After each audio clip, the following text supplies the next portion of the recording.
Before the war began with cannon fire at Fort Sumter, before Union men drowned in the trenches at Cold Harbor, before Grant and Lee etched their names into blood and ash, there was Kansas. And in the woods near a muddy creek called Pottawatomie, 5 men were hacked to death with broadswords. Their killer was no ordinary murderer. He wasn't robbing a bank or settling a score. He believed God had sent him. His name was John Brown.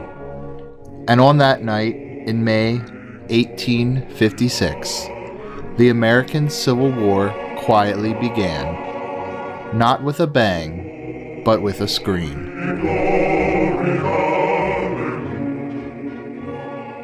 Chapter 1. John Brown's America.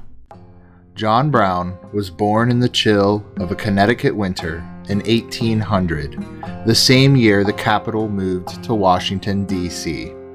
The United States was young, raw, and already divided over slavery. His father, Owen Brown, was a tanner. His life smelled of flesh, lime, and leather. Tanning was dirty, back-breaking work, and John learned young that life was pain. But Owen taught his son something more corrosive than lie, that slavery was sin. Not wrong, but sinful.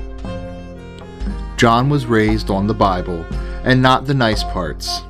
Old Testament fire and brimstone. He believed that America's soul was infected and slavery was its cancer. At age 12, John saw a black boy, his age, tied and beaten. The boy was a slave. Brown later wrote that from that moment he was wholly dedicated to the destruction of slavery.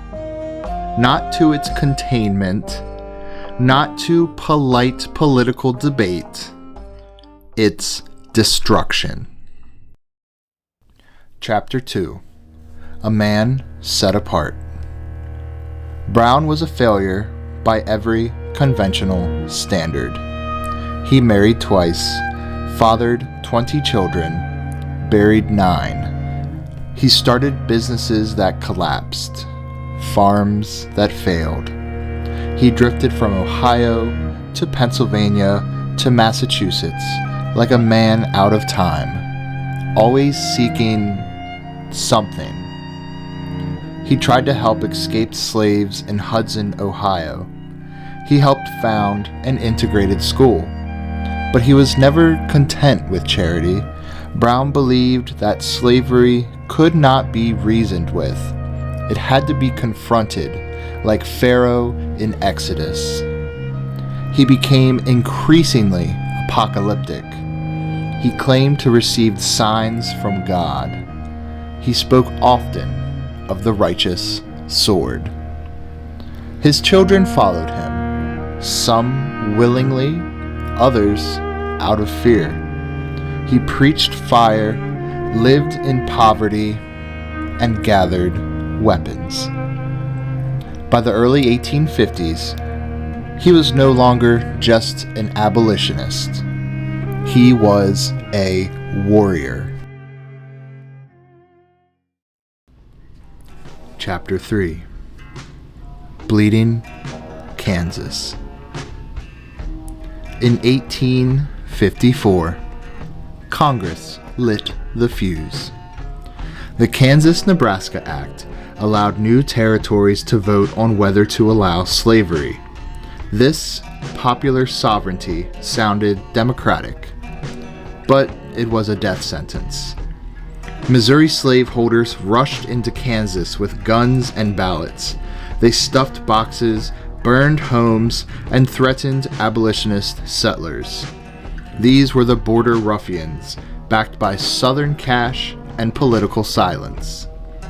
Northern settlers, known as Free Staters, began organizing defenses. Some were idealists, some were veterans, some just didn't want to compete with slave labor, but all of them knew Kansas was a war zone. John Brown moved to Kansas in 1855, summoned by his sons. They had staked claims and were being harassed by pro-slavery men. Brown arrived with guns, broadswords, and a Bible. What he found enraged him. Abolitionist towns like Lawrence were under siege. Free state newspapers were smashed, hotels burned. One man was even killed. On May 21st, 1856, the sack of Lawrence took place. 800 pro-slavery men rode in, looted the town, and burned it to the ground.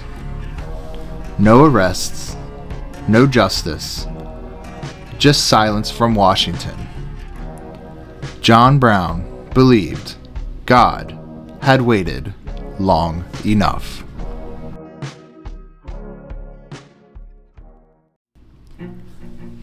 Chapter 4: The Gathering Storm. Brown convened his sons and a few trusted followers. Their plan was not debated. It was revealed. They would strike first. He called it a righteous judgment. His enemies called it murder. On the night of May 24th, 1856, John Brown led 7 men into the dark woods near Pottawatomie Creek. A storm brewed overhead.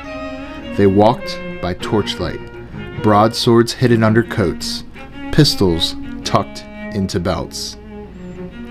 Their targets were not Confederate generals. They were local settlers, pro-slavery activists who had threatened and harassed free staters, men who had spoken of driving the abolitionists into the river. At the home of James Doyle, Brown's men knocked. Doyle answered. He and his 2 grown sons were dragged into the woods. Brown interrogated them, pronounced judgment, and gave the order. They were butchered with broadswords, not shot, but hacked. Doyle's youngest son, just 16, was spared. Brown allegedly said, "Let the boy tell what happened here." They moved on. Allen Wilkinson, a territorial legislator known for threats against free staters, stabbed to death in front of his wife. William Sherman, cut down in a ravine as he tried to run. By sunrise, 5 men lay dead, their blood mixed with the storm water in the Kansas dirt. Chapter 5: The Aftermath. The news hit like lightning. Brown vanished into the countryside, but his name became legend overnight. To free staters, he was a specter of vengeance, terrifying, but maybe necessary. To pro-slavery forces, he was a fanatic and a killer. To most Americans, he was something else, something disturbing, because unlike slave revolts or militia raids, this was a white man killing other white men for black freedom.